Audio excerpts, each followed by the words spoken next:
Hey guys, I want to share a quick scripture with you. This is like the 19th time I've tried to record this, and it is just not going well today, so bear with me, please. The scripture is Colossians 3, chapter 1. I'm going to read from the Message Bible. It says this: so if you're serious about living this new resurrection life with Christ, act like it. Pursue the things over which Christ presides. Don't shuffle along, eyes to the ground, absorbed with the things right in front of you. Look up and be alert to what is going on around Christ. That's where the action is. See things from His perspective. Man, see things from His perspective. Like we can just wrap up right there.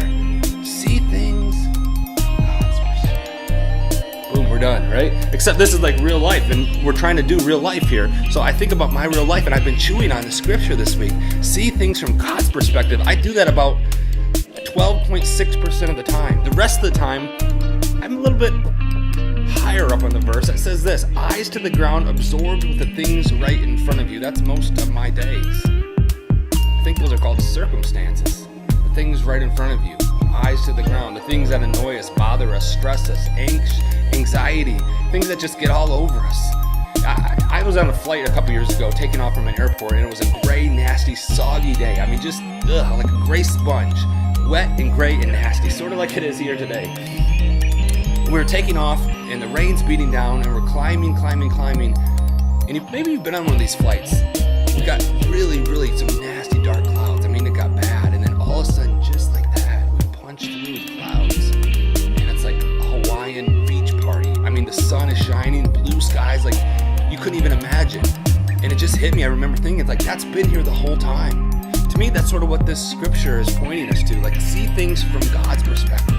Right? The clouds, the circumstances, the grayness, it's always going to be there. That's called life. This is written for real life. So it's a reminder to say, shift your focus. Look at what God is doing. What is the kingdom doing? What is God inviting us into? What does it look like for us to step into that? To me, really, I think this is like a really great definition of what faith looks like. It's like a user manual for faith. And it basically boils down to just a couple things. Shift your focus. Choose what you look at, what you think about, where your eyes are. This is a reminder to look up, literally look up above that gray mess over the airport and know that maybe you can't see it right now. Maybe you can't even feel it. Maybe it looks like a far, long way off. But man, there's sunshine and there's good things, because that's where the action is. God's at work. He's not done. He's not taking a time out. He didn't forget about you. He's not going to check on you next decade. He's at work. Remember it. This is the call to remember that, to lean into that. It's a challenge for me. I want to get my percentage up from like 16 to like 66 and then 86. Baby steps. I'm going to get up there. This is a great reminder for me. I hope it's been a good reminder for you. Hope you guys have a great week. Thanks for letting me share this with you, and I'll check you later. See ya.